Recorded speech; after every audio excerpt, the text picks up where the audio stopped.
سړی چې د کلي نه په اول ځل پردیس ته راشي نو ړومبی د کلي نه دغه سوچ وي چې لایسنس به اخلم او چې بیا یې دلته بهر ملکونو کې ورور او یا پلار وي نو د راتلو سره ورته د لایسنس دپاره داخله واخلي. کله کله داسې هم وشي چې دغه سړی پکې په جختو پساو شي چې بیا یې د پاس کېدو په چل نه پوهیږي. د پلار او د مشري ورور پیسو ته تیلې پوري کی چې پوهیږي او لایسنس اخلي نو زرګونه درهمه قرض یې په ځان اړولی وي.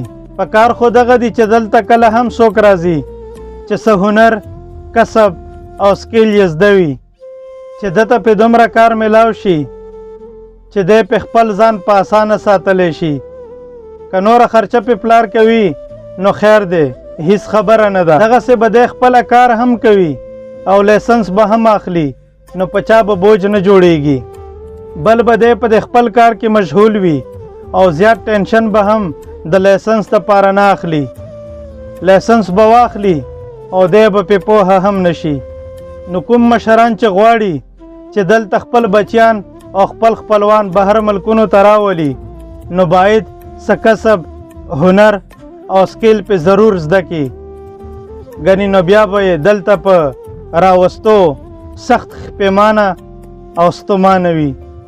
ګرانو ملګرو که ویډیو مو خوښه شوي وي نو لایک او د ملګرو سره یې شیر کړئ او زما یوټیوب چینل خامخا سبسکرایب کړئ. خوشحاله اوسئ.